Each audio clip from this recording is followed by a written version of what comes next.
Welcome back to another episode of the Girls Talk Money podcast. With Erin being a full-time content creator and me being a part-time content creator, we thought it'd be fun to dive into how we turn creating content on social media into a business. We asked you all for questions on our Instagram stories and got so many awesome responses that we'll be answering throughout the episode today.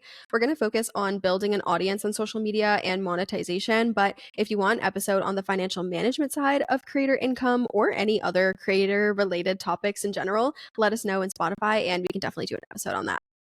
This is such an interesting topic, and I'm so excited to talk about this today because I think so many people are interested in starting on social media, or like to some extent, they're just curious about it. And I know you and I were having this conversation yesterday about how the gig economy is kind of taking over. And if you aren't familiar with the gig economy or you don't know what I'm talking about, essentially the gig economy is kind of like the freelance marketplace or any type of like contract income where you're not a full-time W-2 employee. And this is kind of becoming the case in a lot of different industries. And what's so interesting about content creation and how this relates is I think that becoming a content creator is really about like building your digital footprint and building your personal brand and putting yourself out there. And if you do it right, it can honestly become kind of like your digital resume, and it can kind of like create opportunities for you in whatever industry you want to be in. Or honestly, it's the only industry that can take any hobby and turn that hobby into a business. So it's a really interesting conversation, and I'm excited to kind of like deep dive into it today. Yeah, I think even when like you look at top entrepreneurs or people who are, yeah, do a lot of like entrepreneurship online, so many of them have a social media platform. Like at the very least, I think about some of the most successful founders I've worked with and entrepreneurs I've worked with, and they all are active on at least one social media platform. Obviously, we're coming at it from more of like the video content angle. But I think a lot of the principles that we're gonna talk about in today's episode could work for other platforms if you're building on LinkedIn or X or wherever. But I think it would be good to kind of set the scene of like our journey as creators, because I think, I don't know, I think it's interesting to think about. We got a lot of questions about whether or not we, you know, treated it as a business from the beginning, or if that was like, if you need to do that or what that looks like. And I don't know. I've been doing social media since I technically started my TikTok account in January of 2022, but I was posting like inconsistently. I was posting these like random videos, trends, just like it never really went anywhere. And yeah, it was just very inconsistent. So I did it for like a couple of months and then I stopped posting. And then I actually started posting consistently. It was right around 2 years ago. So I've been like actually on TikTok and trying to do something with it and posting consistently for about 2 years.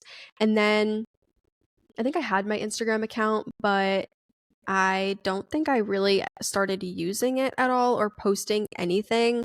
Honestly, maybe until was it like the beginning of this year or maybe even like some point like the end of last year. I really was not doing much with it at all.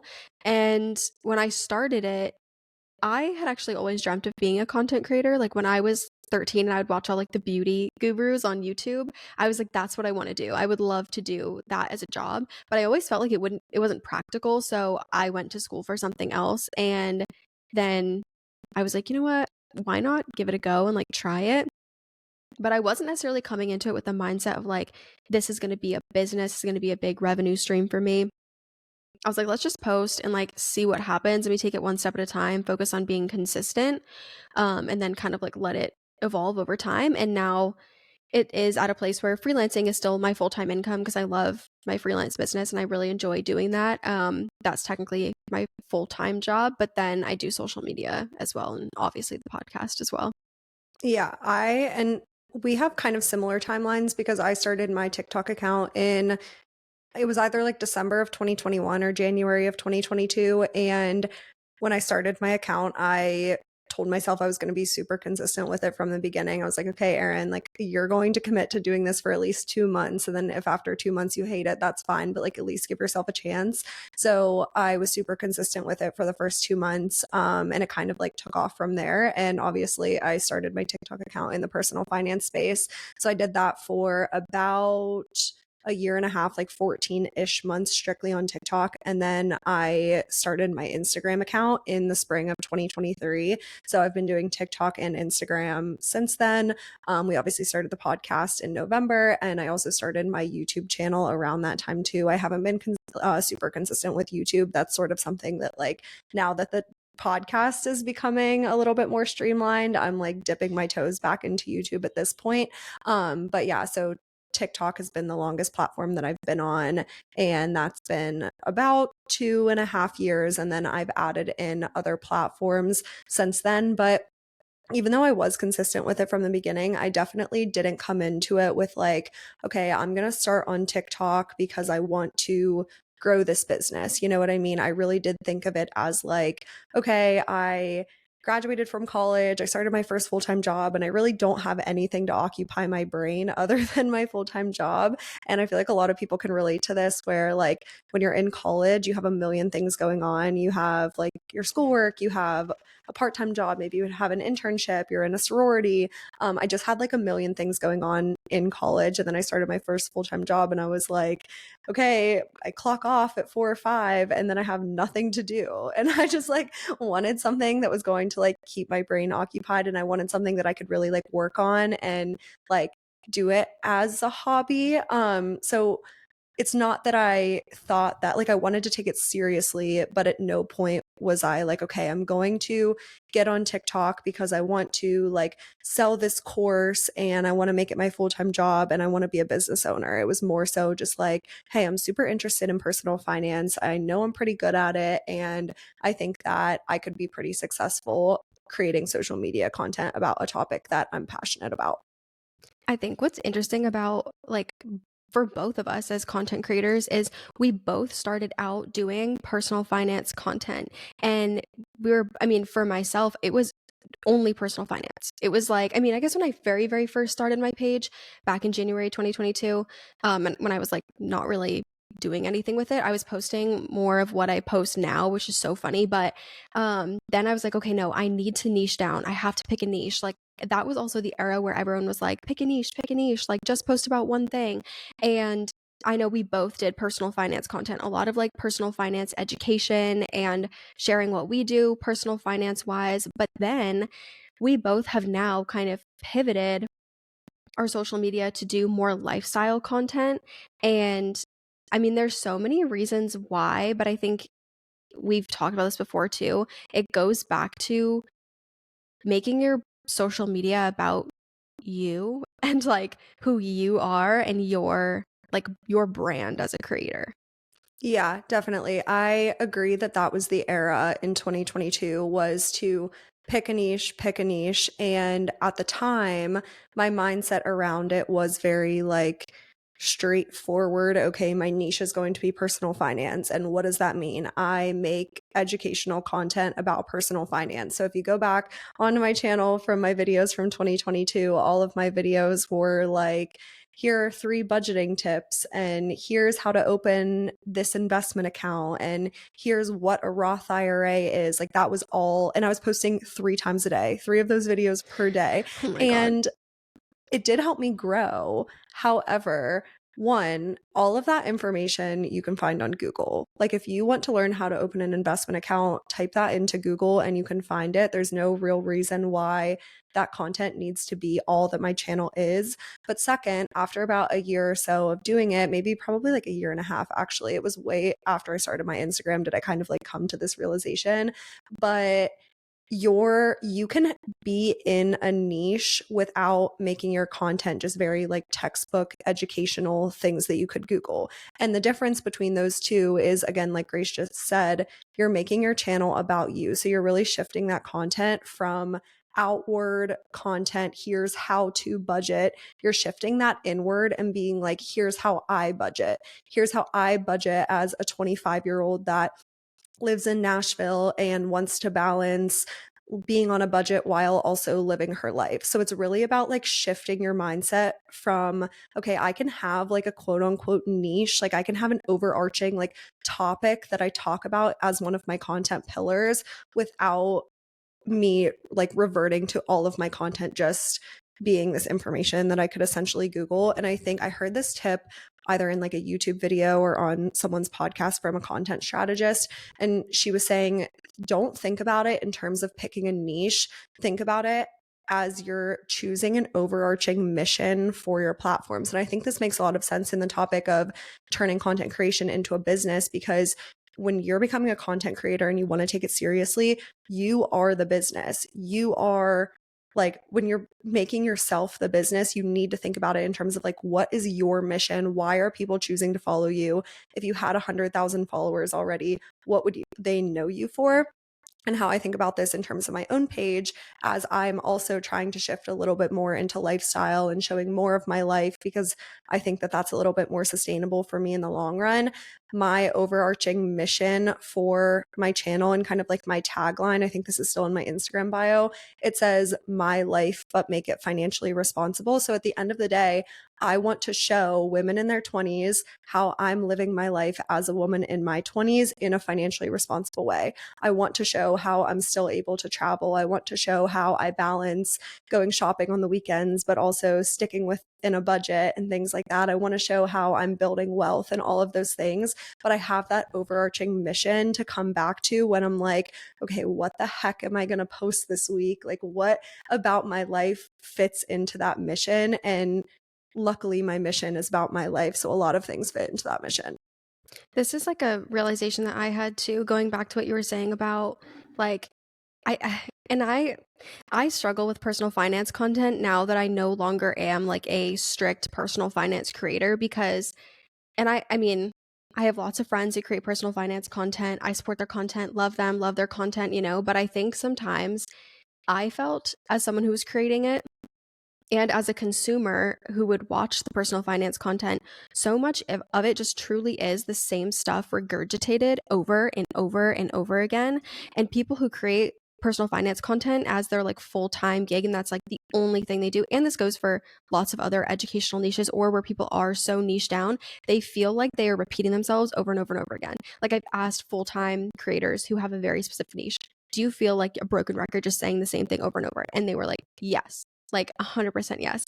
And I think one thing I realized, because I was doing that, I did that for over a year of just basically creating all this personal finance content, that I was like, what?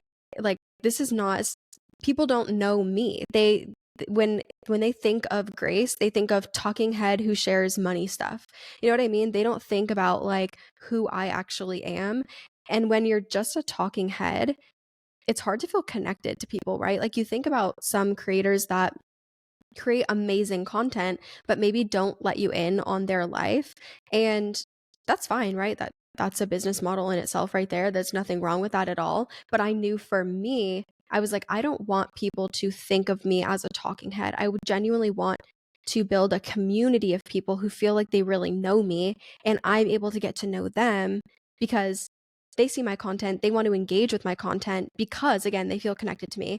I remember like people who comment or in my comment sections often, I I know who they are, right? Like, I've had conversations with them. They'll like send me a message and be like, "Oh my gosh, like, that conversation we had 3 months ago, like, here's an update." And I'll remember that conversation, like, because we're all real people, like having real interactions and like becoming basically internet friends. Um, that's like the brand that I wanted to go towards. And then I thought about it too with like my freelance clients, where I help a lot of them. I do like ghostwriting for startup founders. So I help a lot of them build their social media presence on LinkedIn. And I thought about it and I'm like, I tell these clients every day, like, we are entering the era of the personal brand, where like your personal brand is so important, but it's not about necessarily becoming a thought leader in one very specific space, but it's about like showing up with a unique angle. And a lot of people say, well, like, oh, what is my unique angle? And I'm like, your unique angle is literally just your thoughts. Like, how do you view something? What, it's not like, oh, like, I have to be like the go-to person in sales, or like I have to have, if anyone has seen that fitness creator, I wish I knew his name. His content is hilarious. He does like fitness content, but he always starts out with an aggressive line. Like, he'll be like, the reason you're so big backed is because you like do, or like Oh my god, one time he said, like, "Back bigger than a Buick," and I was literally I was, like, in tears laughing, it was the funniest thing. Or he was like, "You're not losing weight because you're doing all this stupid shit at the gym," and he was, like, showing these, like, workouts that are, like, from Pinterest circa 2009. Like, it was hilarious, but, like, there's nothing necessarily new about, like, when he shows you how to do, like, here's an actual exercise, or, like, at the core of his content, it's like, exercise, be in a calorie deficit if you wanna lose weight, whatever. That's not new, it's the fact that he's coming out with, like, his personality and leading those videos off that way, and that makes people feel so connected to him, that's his brand as a creator, and I started to think about it, and I'm like, "Who am I as a person, and, like, what impact do I wanna have?" And when I started my content, the reason I picked finance is because I wanted people at the end of the day to feel in control of their lives, because how in control of your life you feel is a major indicator of your happiness. And I started with finance because finances are a place where a lot of people feel like out of control of their life. So, like, oh my gosh, I just can't get all of this figured out.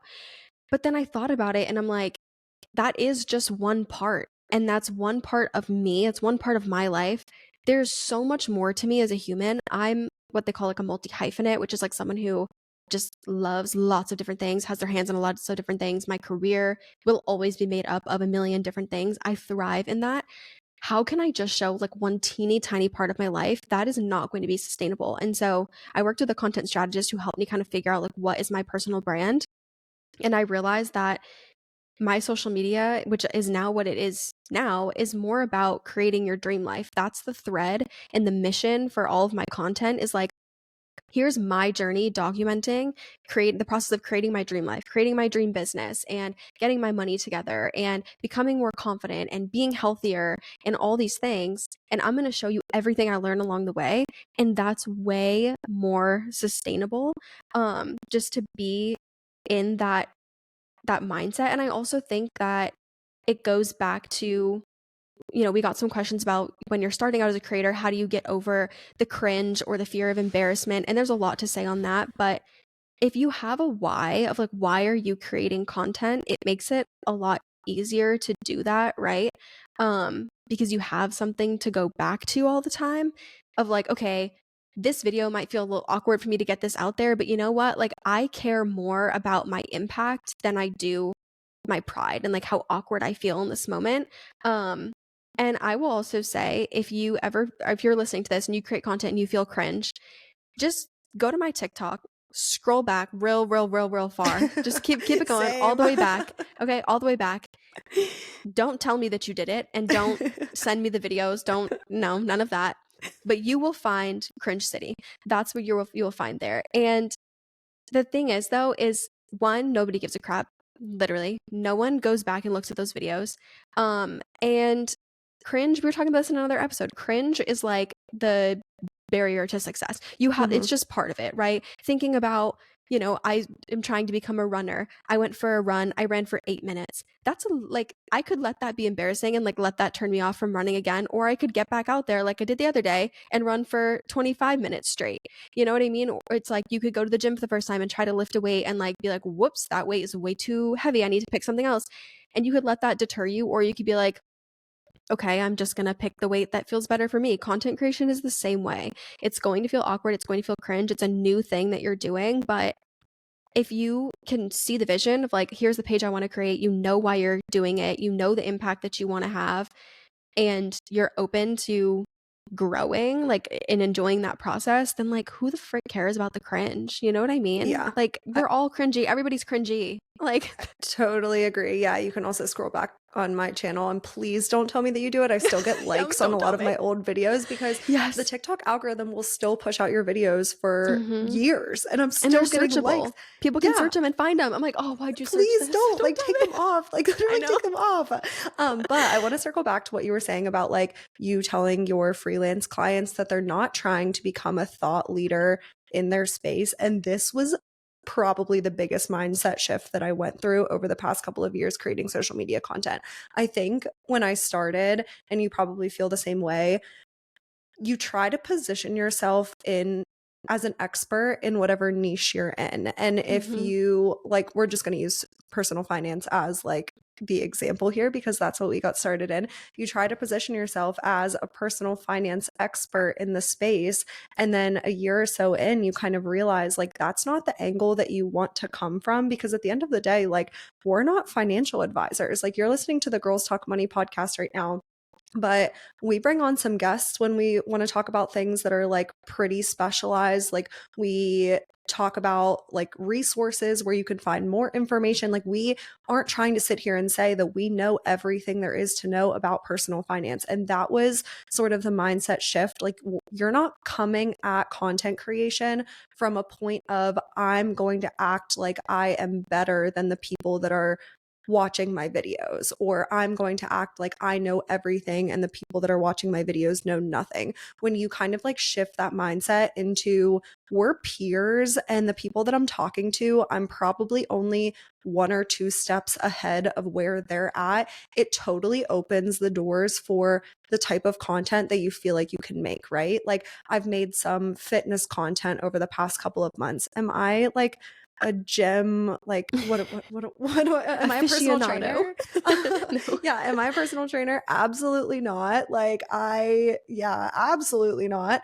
But if there's someone that maybe is like afraid to go to the gym, or if there's someone who like just wants a little bit of like motivation to go to the gym today, like I'm 1 or 2 steps ahead of where they are and they can get some value out of my content. Or you made the comment about what's unique to you is your thoughts and kind of like your perspective on things. I think that that is like such an underrated tip for becoming a content creator and being like, okay, what do I post about? Like physically, what do I post about? Right. Because I think a lot of people resort to, okay, well, I don't really have a niche. I'm going to post content that's like, here's a day in my life. Right. And you kind of like need to take it a step further to be like, how do I share my raw and authentic thoughts and feelings and emotions through my content and allow people, give people something to relate to, if that makes sense. Like, I think I heard this tip that was like, no experience, no human experience is a unique experience, right? And the more that you can give people that feeling of like, oh my gosh, I feel this way. And I thought that I was the only one that felt that way. But like, now I know that someone else feels that way too. That's the way that you're really going to get people to relate to you and feel like they're a part of your community and things like that. So one kind of just for like a little bit of concrete, like how this works and how I've been able to implement this is I have I have a Notion, and a Notion is where I kind of like organize all of my content stuff, right?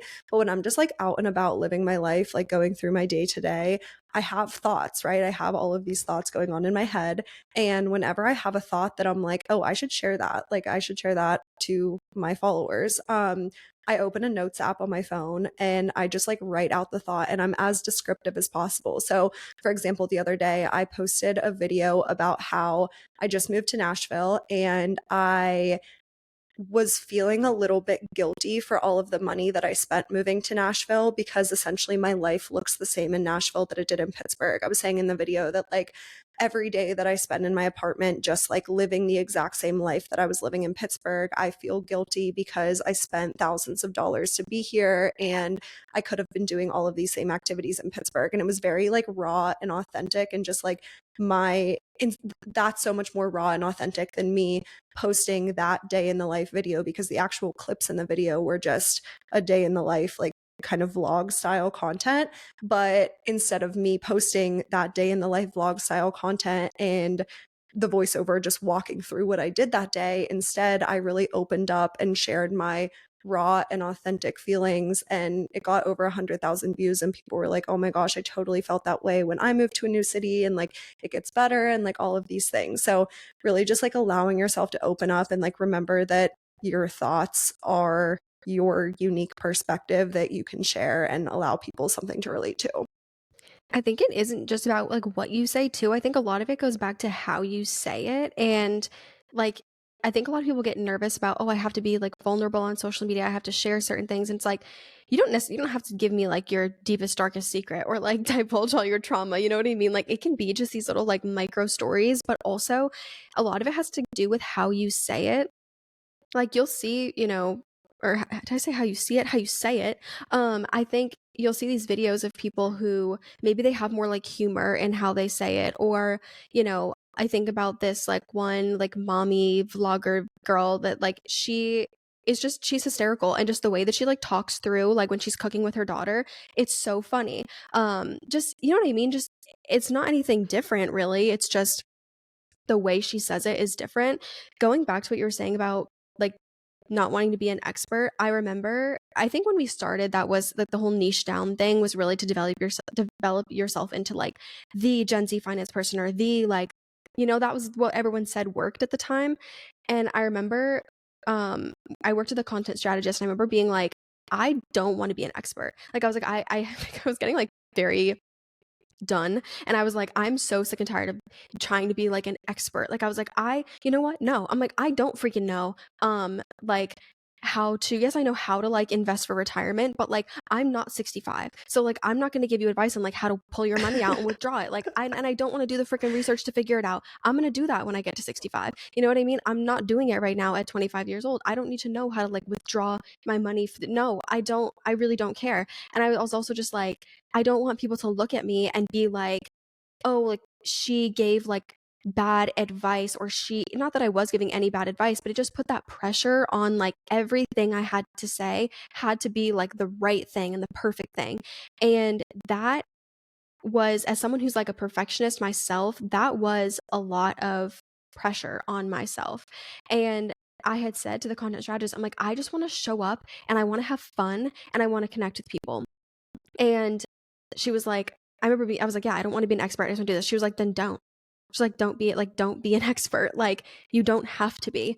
And I think when I thought about it too, I'm like, a lot of these like more expert content, which again, there's nothing wrong with it. If that works for you, feels authentic for you, like whatever, that is totally fine. Nothing wrong with it. But I almost felt like when I was doing that type of content, I was talking at my audience, and now I'm talking with my audience. Like, the I get so many more comments, so many more DMs, like of real things, like people really being like, "Oh my gosh, I remember you posted this and you talked about this." Like I made a video once. I was in tears the entire video because I could not film it without crying, which I'm not one to just like show up and cry on the internet, but I just was like, I feel like I should talk about it. And I was talking about the guilt of moving away from my parents, and how I wanted to move like across the country, but decided to move 30 minutes away because my parents are on the older side. My dad had just retired, and I'm terrified of something happening to my parents and me wishing I had more time with them. And at the time, this was when I was like pivoting my content from finance to lifestyle. So my videos were like, they were tanking, because when you pivot your niche like so hard, oh Lord, it tanks. The video did like, I think at this point it's probably got like 20,000 views, and I got like the most sincere comments of people just being like, wow, like I really needed this. And to this day, people find this video and they're like, how'd you end up working through this? It's been months now since you posted it. How'd you work through this? And like, that is so much more meaningful in my eyes than, you know, not. But it's funny that you mentioned the no unique experiences, because I say this all the time. I say there's what, like 7 billion people in the world. There is no way statistically that you are having a unique experience, right? Like, yes, there are some very, very, very, very extreme situations where I'm like, okay, yeah, that's definitely a unique experience. But a lot of people think like, oh my gosh, I've been like, for me, right, when I found out that I had a gluten allergy, there was like a whole like grief process that happens with that. And my doctor warned me about it. She was like, you're going to feel sad, you're going to feel happy, you're going to feel mad, you're going to feel all the things, because your life is going to completely change. The way you live your life forever now is going to have to look different. And that was my second food allergy diagnosis. So that makes it even more complicated. And that type of situation, for example, is not unique. It's different. The way that I experience it is going to look different for, in comparison to other people. But the experience of feeling sad after an allergy diagnosis is not unique at all. A lot of people think that those things are so unique to them. But the thing is, if you want people to connect with you on those, you have to let them in on that. And when I worked with a content strategist, and there's a lot of ways you can apply this, but one thing that she told me to do, which has been so, so helpful for me and made such a difference in my content, just as like a tip slash strategy, is like, stop making your videos so broad, especially when you're starting out in the beginning. Like, if you're like day in the life of a 25-year-old, I'm sorry, no one freaking cares. Like, no one knows who you are. The only thing they can relate to you on is maybe being someone in their 20s. that is so broad. Nobody gives a crap what you have to say in that video because they have no idea who you are or why they should care. And I did this for so long. You can go back and look at my content. It sucked because I was like, it was just so broad. I'd be like, yeah, like what I like work day in the life as shut up. Like you have nothing like girl, come like and looking back, I'm like, oh my gosh, Grace, how do you not figure this out?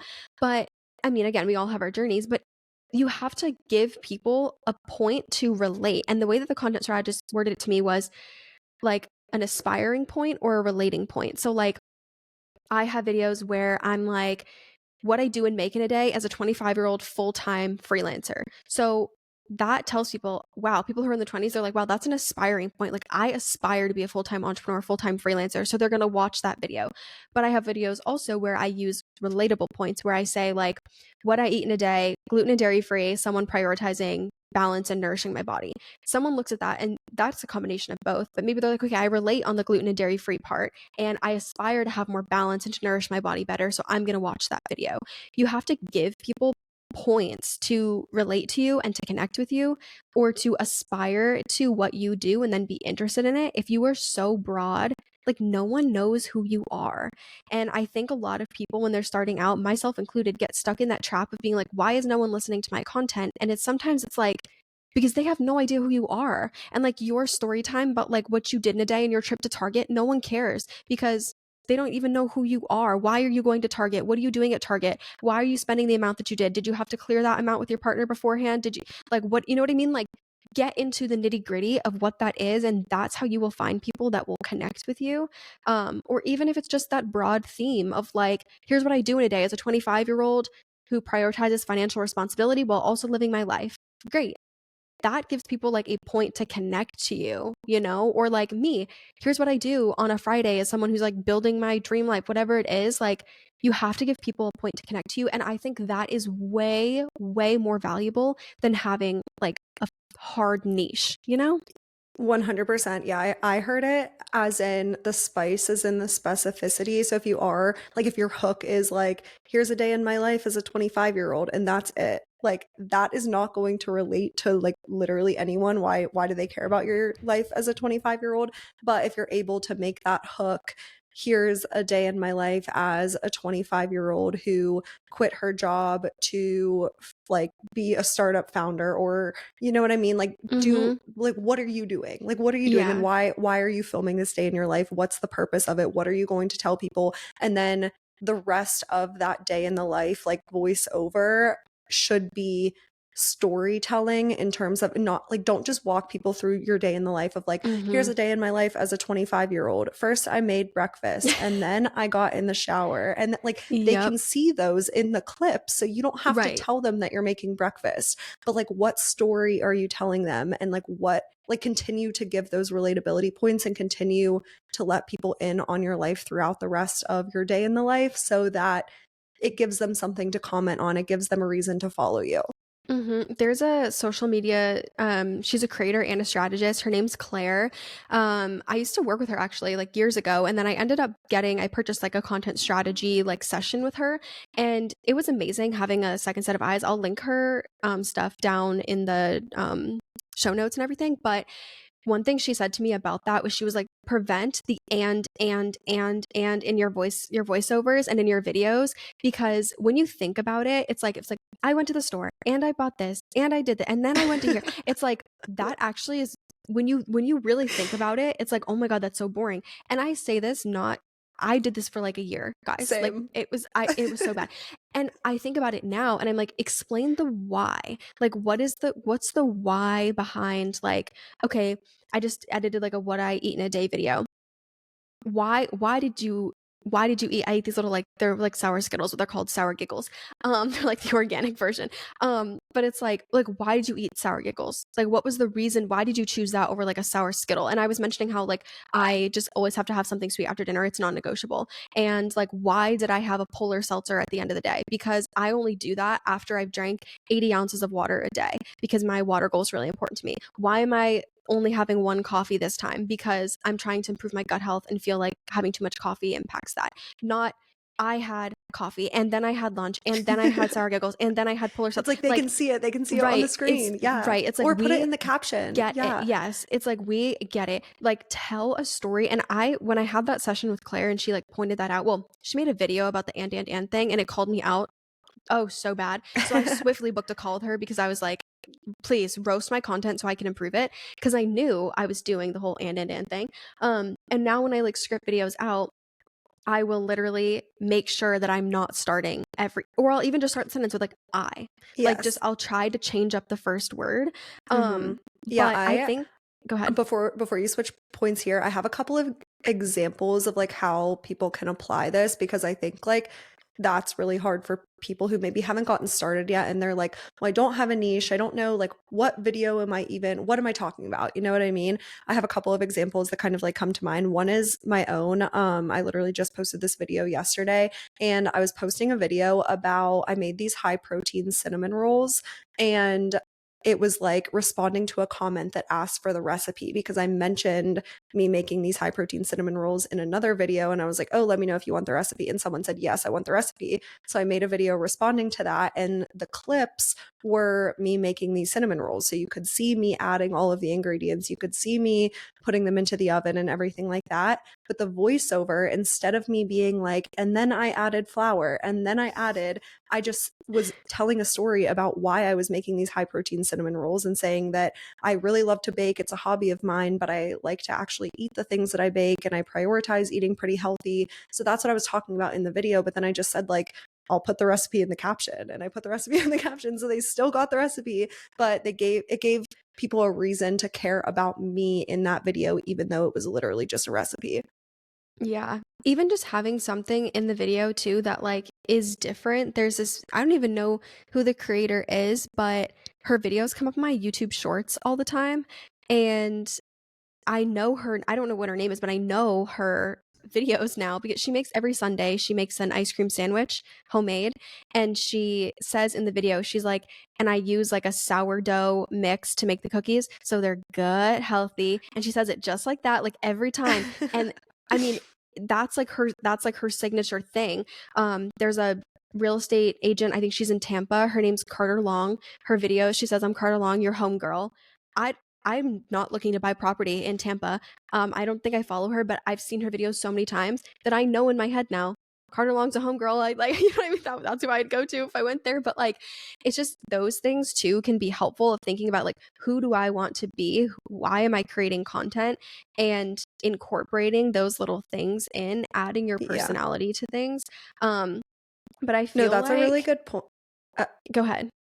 Oh, I was just going to say, I think that's a really good point too. If you're overwhelmed on where to get started, is think about like what is repeatable for you because Mhm. that repetition is very, very important. I know you mentioned earlier on that like you don't want to feel like you're repeating yourself or regurgitating information. And there's such a difference between repeating yourself and just regurgitating information that you can find online because when you're repeating yourself, you're giving people a point of familiarity and when they see it time after time after time they're going to be like, wait, I've seen this girl doing this so many times, like I'm going to follow her. For example, I've been posting what I spend in a week on my social media for over 2 years now. Literally every single week I have posted, here's what I spend in a week as a 25-year-old living in whatever state I'm living in at the time. You know what I mean? Like it's the same video every single week. It doesn't get tiring because physically what I spend in a week is different every single week. So it's still a little bit different and people are still curious. But just think about like what type of series can you do or what type of like point of familiarity can you give your audience to allow them to eventually convert? And I think that repetition also doesn't necessarily have to come from what you say, but the format of the content too. Like, for example, with like Alex Earl's Get Ready With Me, like she does Get Ready With Me's all the time. And I think when you're starting out too, because most people aren't coming out with like, oh, I'm just jumping into content creation, it's gonna be my full-time job or whatever. So I'm quitting my other job and just hoping content creation works. Most of the time you're doing it on the side of some other job, which was the case when I think both of us started. So you might not have as much time to like, you know, edit these fancy videos. Think about like what is repeatable for you with what you like to do, what you want to say, and the capacity that you have. Like, if you're like, you know what, I do my makeup every single day for work, so I'm going to try to do a get ready with me every day for work, that becomes like your format. And maybe you tell a story while you're doing that get ready with me, or you open up about something that's going on in your life or whatever. Or if you pack your lunch every morning for work and you're like, you know what, I'm gonna like get clips of me packing my lunch every single day and I'm gonna do like a voiceover with that. Like, think about what feels repeatable to you, and not necessarily, it doesn't have to be what you say. It can truly just be the format of content that you do. But I also think that certain things like, yeah, developing a series where it's like a part one, a part two, like I feel like when we started series, it was like everyone was like, make a series, like do a series, like that's what everyone was saying. And I feel like it's not as common now, but it is so useful. Like, or even making it into sort of like a kind of like a challenge in a way, like a 30 days to better health day one. I've been doing the 1 year experiment thing this year that I've talked about in a bunch of podcast episodes. And like that has been an ongoing thing that like people are keeping up with. I could definitely post about it more and I should, but I did a money challenge on my social media when I was doing personal finance content. I had a product that went along. Like I was saying something different in every video, but it was like it was a series and it was similar format, if that makes sense. Yeah, I did one about 6 or 7 months ago. It was around like November, December, and it was 30 days of doing things I don't want to be doing. And I was just talking about like in all of the voiceovers, I was just talking about how I've been feeling really burnt out lately and I'm like overwhelmed because I'm not really good at keeping up with like small little life tasks. And I would just kind of like talk about that and like how I was feeling. But the clips would always be me either like cleaning or like getting something done like admin wise on my computer and things like that. So yeah, I like that tip. The series doesn't have to be like part one of like for Mhm. example one of my first series on TikTok was things that will kill your budget in your 20s, and it was parts like 1 through 15 or something, and I would say like here's a thing that will kill your budget in your 20s part one. Like it doesn't have to be that boring, but just something. When I think of the word series, I just think of something that's repeatable to give you enough content to kind of like hit the ground running. Mhm. 100%. Do you want to pivot into like the monetization side of things? Yeah, we can talk about this for a little bit. I think we're going to do an entire separate episode on kind of the nitty-gritty of monetizing because there are like so many different monetization streams and like things you can Mhm. get in, and even kind of going beyond just being a content creator, but really that funnel between content creation into business owner, because I know there are so many content creators that have grown these big followings and then have taken that money that they make on social media and funneling it into a business. And we want to do a good job of like really showing people that funnel and showing how content creation can open up all of those doors for you. But we're not going to be able to get into it in this episode. But I do think what we can talk about today is sort of like at what point can you monetize and what does that look like? I think when I was going into content creation, I really didn't know what that threshold was, and I will say now that I've been like doing this part-time for 2 years, I don't think there really is a threshold. I don't think there's a certain number, because ultimately at the end of the day, followers do not equal money. Like I have seen videos on my TikTok, for example, of creators who have 4, 5, 6, 700,000 followers, millions of followers, whatever, and they have posted videos being like, you know, that they don't make any money from their social media. Or I've seen people being like, well, how do I get more brand deal offers? And they'll literally have 700,000 followers. And I think that's a common misconception where people see these creators that are really, they look really big from the outside and they think, oh my gosh, they must be like rolling in dough, making a ton of money. But that's not always the reality. And there are creators that have quote unquote smaller audiences. I don't want to make it sound like I'm diminishing like anything that people have built. I'm technically still considered a small creator. But people who have 10, 20, 30,000 followers and make 30K a month from that. You know what I mean? Like it really depends on what you choose to do. And I think it also depends on what you want to do. Like, for example, there are people who do brand deals and they do user generated content or UGC. brand deal is something that goes up. It's a sponsored post. A brand pays you to promote their brand in your video on your page. It goes up onto your profile. UGC can be used to go up on a brand's social media just to organically promote their brand, or they can use that video in paid ads. And some people really want to do a lot of UGC. So they really market themselves as a UGC creator from the get-go, and they show their life on social media. So maybe by the time they have 20,000 followers, they have $10,000 a month worth of UGC contracts or whatever, and they're making a couple thousand a month from brand deals. Well, great. Yeah, now they're making a full-time income from social media. However, there are people who are like, yeah, doing UGC is just like not my jam. Like, I really don't want to do that. And so they're looking at other income streams like brand deals and affiliate marketing, where you earn a commission when you promote a product and someone purchases that. And that's different. So the threshold, or like at what point can you monetize, it depends on what you want to do and how you want to make money. And I also think if you're like really like, I don't want to make money in a certain way, I don't think you should kind of not follow through with that, right? Like if you're like, UGC is not my thing, don't just like take on UGC opportunities just for like the sake of making a buck, or don't just like accept brand deals from like whoever for the sake of making a buck. That will diminish your personal brand very quickly if you're doing that. Think about like social media should be enjoyable to you. Think about what you want to do, how you would want to make money. Certain people don't have products that they sell on their social media because there really isn't a product that they want to create, and some people do. So it depends. Like there's no specific threshold for when you can monetize. It just depends on your brand and how you want to make money. Yeah, I think this is a huge myth in the content creation industry, is that I think if you're not in the industry, you just assume that views equals money.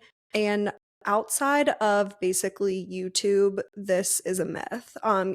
For context, if you're a YouTube creator and you have 100,000 subscribers and you get a bunch of views on all of your long form YouTube videos, you're making a decent amount of money just on views, because halfway through the YouTube video, when you're watching it, an ad will pop up and the creator that made the video is getting a portion of that ad revenue. But with short form content, so TikTok, Instagram, Snapchat, like all of these different platforms, when you're posting, there really isn't an ad revenue share associated with that. So on TikTok, someone could have 1 million followers and get a ton of views on their videos, but for the most part, they're really not making any money strictly off of views. So unless It's small. they're It's very, very, very yeah. small. Like TikTok, it's like there's a bunch of requirements to hit on your video, and then it's very small. I will say I have heard Snapchat's really good. Like Snapchat has a cool Yeah. revenue share program, but I think there's a bunch But of you have requirements to to hit that too. You actually, yeah, they have to like invite you into that. So if you're already a big TikTok creator, they might invite you into that Snapchat program and you can make some money and stuff like that. But like there's a bunch of nuances to it. But yeah, let's say you have 1 million TikTok followers, pretty much all you post is like short form little trends and stuff. And even if they get millions of views, you're really not making literally any money off of that. So it's kind of important at the beginning, like you said, to be a little bit strategic on, okay, if I want to make money from this, where is that money going to come from? And I think it depends on what niche you're looking to get into. I think the more educational your niche is, the more you're going to lean onto things like digital products or services. So, for example, let's say you're a real estate investor and all of your content is about real estate deals that you do and how to vet real estate deals and like all of that kind of like educational stuff around being a real estate investor. Maybe you have a digital product that is like a deal analysis spreadsheet or something like that, or like a newsletter where you release good real estate deals. I really don't know much about the real estate industry, but this is just an example. But then or let's give another example in the educational front. Let's say you are a dietitian or something and you offer one-on-one coaching. So a lot of your content is very educational as a dietitian, and then you convert people into one-on-one coaching programs. That's like a relatively high ticket offer. So on the real estate investor side, maybe you have a $10 digital product and you're getting a ton of people to convert on your $10 digital product. But then maybe if you are a dietitian who's doing one-on-one coaching, you don't need as many people to convert because your offer is a little bit more high ticket. So I would say that's on like the educational front. And if you, the more you lean into an educational niche, the more you're going to need to also lean into creating your own income streams through digital products, through services, through physical products, anything like that. But then the more lifestyle you are, the more opportunities you're going to have to be able to leverage brand sponsors and things like that, because you're letting people into your life. So there's more lifestyle products that you can support and be sponsored for. And I will say in the lifestyle space as well, I guess this could go for different things, but if you are promoting a lot of products, like if you're a fashion creator or a beauty creator where you're talking about products a lot too, I think you can make a lot more from affiliates, like just from the Amazon affiliate program and the commissions that you earn from that. I've seen some creators who make like six, seven, $8,000 a month from their Amazon affiliate alone, simply because they are like fashion creators and that's really like what they talk about all of the time is clothes.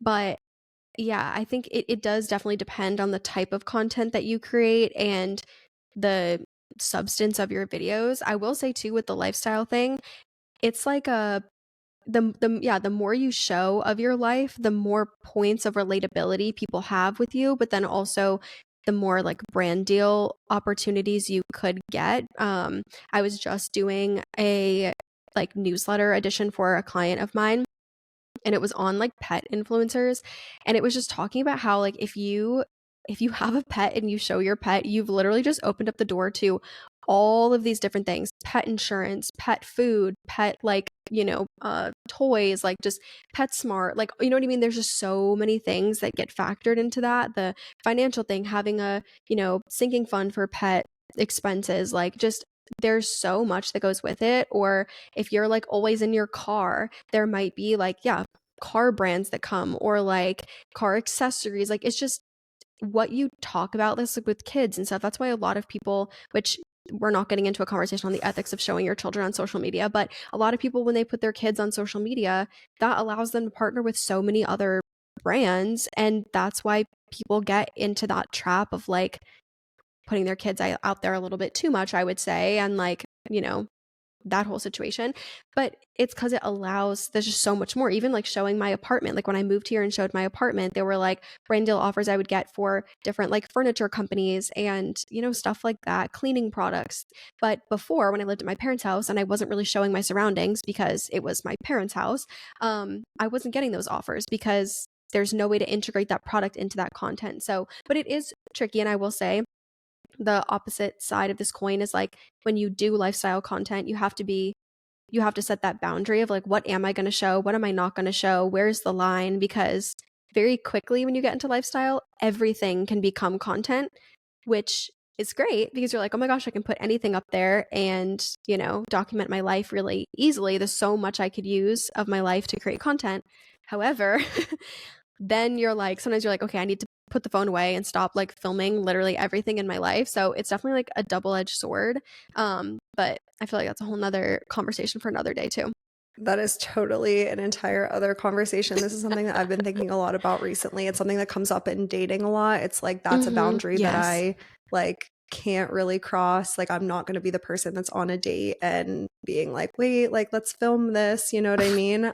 Yeah. So it's so yeah, that's Yeah. definitely a conversation for another day, especially because we are out of time. This conversation was really fun, and I feel like this is something that we could continue talking a lot about because social media is a very good side hustle at the end of the day. It's something that can be so fun. It's something that you can really turn, like I said at the beginning, you can turn any hobby into a business and monetize a lot of different hobbies through social media. And it's fun. And it's something that has really changed our life, has really helped us create our dream life. So we could talk a lot more about it in other episodes. But thank you for tuning into this week's episode of the Girls Talk Money podcast. And until next week.